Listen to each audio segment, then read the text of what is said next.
বাগেরহাটের শরণখোলায় খাল খননের জন্য ব্যবহৃত যে এক্সকেভেটরে সাথে নিধন হচ্ছে হাজার হাজার গাছ। ক্ষতিগ্রস্ত হচ্ছেন জমির মালিক আর স্থানীয়রা। আর একই সাথে বিপুল পরিমাণ গাছ কাটা পড়ায় পরিবেশ বিপর্যয়ের আলাদা করে শঙ্কা দেখা দিচ্ছে।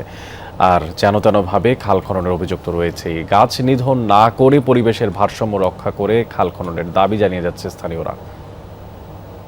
অয়েল অ্যাবজর্ব করে আপনার পরিবারকে রাখে হেলদি। ফুড গ্রেড ম্যাটেরিয়ালে তৈরি যমুনা কুকওয়্যার। খালের নাব্য সংকট দূর করতে চলছে খনন কার্যক্রম। এক্সকেভেটরের গর্জনে কম্পিত পুরো এলাকা। পাশেই পড়ে আছে পরিবেশ রক্ষায় গুরুত্বপূর্ণ ভূমিকা রাখা হাজার হাজার গাছ। এই চিত্র বাগেরহাটের শরণখোলা উপজেলার রায়েন্দা সদর ইউনিয়নের। স্থানীয় জানের পার খালটিতে মাটি আর আবর্জনা জমে দীর্ঘদিন ধরে বন্ধ রয়েছে পানির প্রবাহ। তাই জলাবদ্ধতা সহ সেচ সংকটে ভুগছেন স্থানীয়রা। পরবর্তীতে বেসরকারি উন্নয়ন সংস্থা centre for natural resource studies CNRS খালটি খনন শুরু করে। তবে এর ফলে স্থানীয়দের অনেকে ক্ষতির মুখে পড়েছেন বলে অভিযোগ উঠেছে। খাল রয়েছে কোথায়, গাছ কাটি জ্বলা হয়েছে কোথায় জায়গায়। 20 বছরেও তো এতটুকু গাছ আমার হবে না। তারপরে এভাবে জোর করে নিয়ে যে খাল খনন করতেছে, তাহলে এই খালে আমাদের কি লাভ বা এই ক্ষতিপুরো আমাকে কে দিবে? খাল খননে যতটুকু উপকার হয়েছে তার চাইতে ক্ষতির সংখ্যা অনেক বেশি হয়েছে, এবং খাল যেভাবে কাটা প্রয়োজন ছিল সেইভাবে আমাদের খাল খনন হইতেছে না। একসাথে বিপুল পরিমাণ গাছ নিধনে দেখা দিয়েছে পরিবেশ বিপর্যয়ের শঙ্কা। সচেতন হয়ে খনন কাজ পরিচালনার দাবি পরিবেশবাদী সংগঠন বেলার।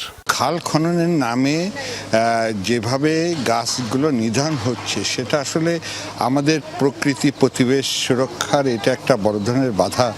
খাল খননকারী প্রতিষ্ঠান CNRS বলছে, স্থানীয়দের সাথে আলোচনার পরই শুরু হয় খনন কাজ, আর এর উপকার পাবে এলাকাবাসী। ডিজাইন অনুযায়ী যে খালটার লেন্থ ঠিক আছে কিনা, চওড়া আছে, গভীরতা ঠিক আছে কিনা, এতটুকুই দেখতেছি। আর পাশের যে গাছ কাটা বা করা, আমি যতদূর জানি যে যার যার গাছ তারাই কেটে নিচ্ছে। এখানে পেরিমাটি খুব কর্দমাক্ত মাটি, সেখানে তো বেকুন আমার সুযোগ নাই। তো পাশ থেকে এরকম 4-5 ফুট জায়গা করে দিতে হবে। কাউকে কোনো চাপ দিয়ে এখন পর্যন্ত গাছ কোনো লোক বলতে পারবে না। তাকে বলা হয়েছে যে আপনি ব্যক্তিগত গাছ কাটেন।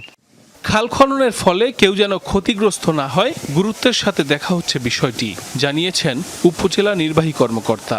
কেউ যেন কোনোভাবেই ক্ষতিগ্রস্ত না হয়, এবং হলেও সেটা যেন তারা একটা যেন সুন্দর প্রতিকার পায়, সেই বিষয়টাও আমরা অবশ্যই আন্তরিকভাবে যে বিষয়টা দেখব। 15 লাখ টাকা বরাদ্দে জানের পার খালটির 2.1 কিলোমিটার খনন করছে ঠিকাদারি প্রতিষ্ঠান মেসার্স সোহাগ এন্টারপ্রাইজ। গত মার্চে শুরু হওয়া এই কাজ শেষ হওয়ার কথা রয়েছে 30 এপ্রিলের মধ্যে। সাইফ আহমেদ, যমুনা নিউজ।